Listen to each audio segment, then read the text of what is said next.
All right, let's get into it. Today, we are tearing into one of the biggest reports of the year, Stanford's 2025 AI Index report. And let me tell you, it paints a picture of this unstoppable engine of innovation that's moving way faster than anyone thought possible.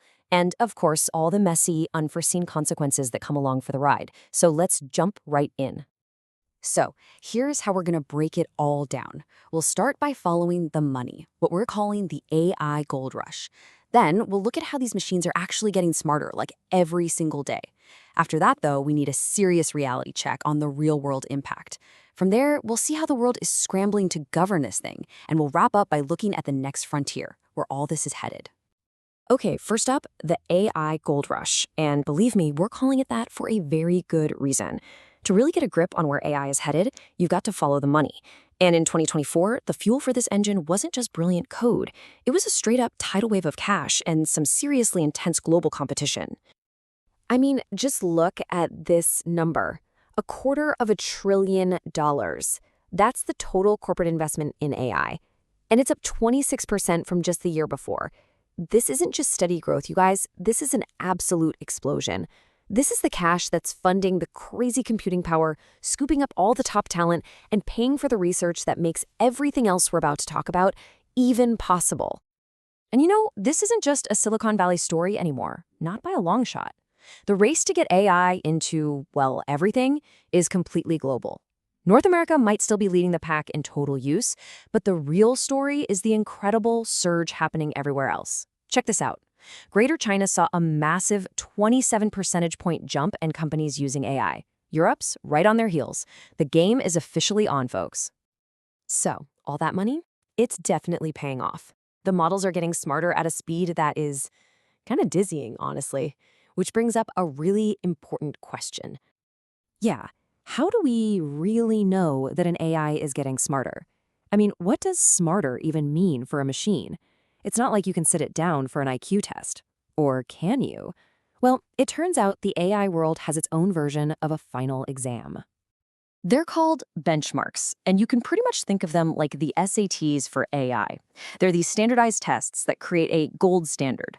So whether a model's trying to understand language or recognize images or do some super complex reasoning, these benchmarks let researchers see exactly how much progress they're making. It lets them compare one model to another on a level playing field. They are quite literally the yardstick we use to measure AI progress. But see, here's the thing. The students got so smart, they started acing all the tests. The old benchmarks, they just got too easy. And even worse, a big analysis in 2024 showed that a lot of these tests were, well, kind of broken. They had wrong answers, they were too simple, and a bunch of them didn't even have the basic scientific info needed to replicate the results. So the yardstick we were using to measure everything, it was flawed. So what do you do when the tests are too easy and flawed? You make harder, better tests. And that's exactly what happened. A whole new wave of tougher benchmarks came out, designed to really push these new AI models to their breaking point. We're talking about tests with complex, real-world problems that are basically Google-proof. The questions are so tough that a simple search just isn't going to cut it.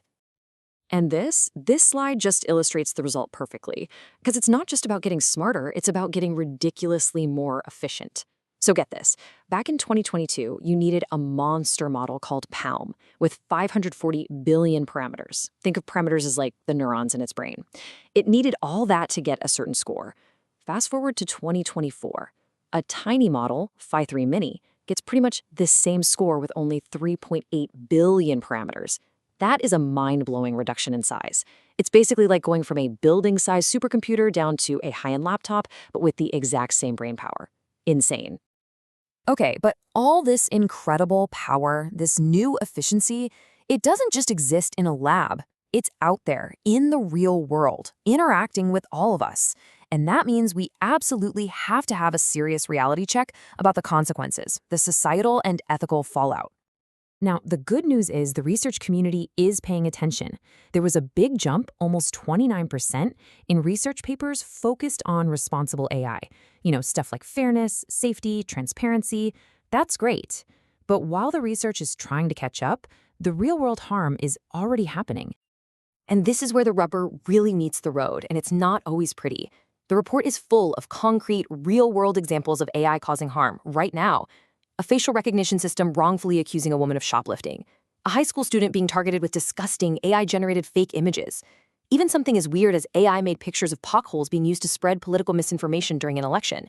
It just shows you how wide and dangerous the gap between the lab and real life can be.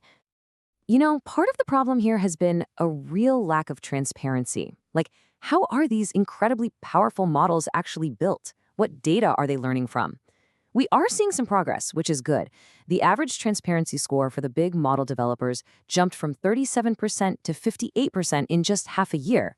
But let's be real, that's a positive trend for sure.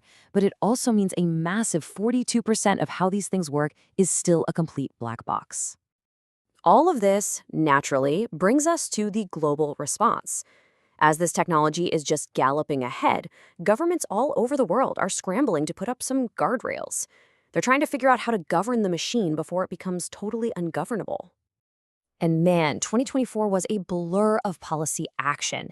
In March, you had the EU passing its huge landmark AI Act, the first really comprehensive law of its kind. That in April, Canada drops billions into its own AI ecosystem and safety research. By May, countries were pledging to create a global network of AI safety institutes. And by November, boom, it was officially launched. The whole world is trying to get on the same page about safety, and they're doing it at lightning speed. Okay, so we've talked about the money, the tech, the risks, and the rules. But where is this all actually going? For our last section, we're going to look at the next frontier. Because despite all the challenges, the potential for AI to do incredible good it's just staggering. We're already seeing it become a revolutionary tool in science, medicine, and robotics. Just take a look at something like AlphaFold 3. This is not just a small upgrade. This thing can model the incredibly complex interactions between proteins and other tiny molecules. Why does that matter? Because it could completely revolutionize how we discover new medicines. A process that used to take scientists years and years in a lab can now be tackled by a computer, dramatically speeding up the hunt for new cures. And this points to a really fundamental shift in how we do science. We're moving way beyond AI just being a fancy calculator. In 2024, we saw studies showing fully autonomous labs run by large language models that could actually come up with their own experiments and make real, meaningful scientific discoveries with almost no human help. So think about that. AI isn't just the microscope anymore. It's actually becoming the scientist using it. And this idea of autonomy is literally walking off the screen and into the physical world. For decades, industrial robots were these big, scary things locked away in cages on factory floors. But that's changing fast. Collaborative robots, or cobots, are designed to work right alongside people. And their share of new robot installations has almost quadrupled since 2017. This is a huge signal that the future is about robots being our partners, not just mindless tools. And this quote from the report itself just nails it. It really sums up the whole story. AI systems can now learn from their surroundings on their own, they can adapt to new situations, and they can make their own decisions. That capability, that's the magic ingredient behind the breakthroughs in science, the self-running labs, and the rise of robots that can work with us. Which brings us to one final, pretty provocative thought to leave you with. What this whole report shows is that AI is quickly mastering these complex, cognitive jobs that not too long ago we thought were uniquely human. It's a scientist, it's a lab assistant, it's a coder. So as this unstoppable engine keeps picking up speed, the huge question for all of us is probably what's left?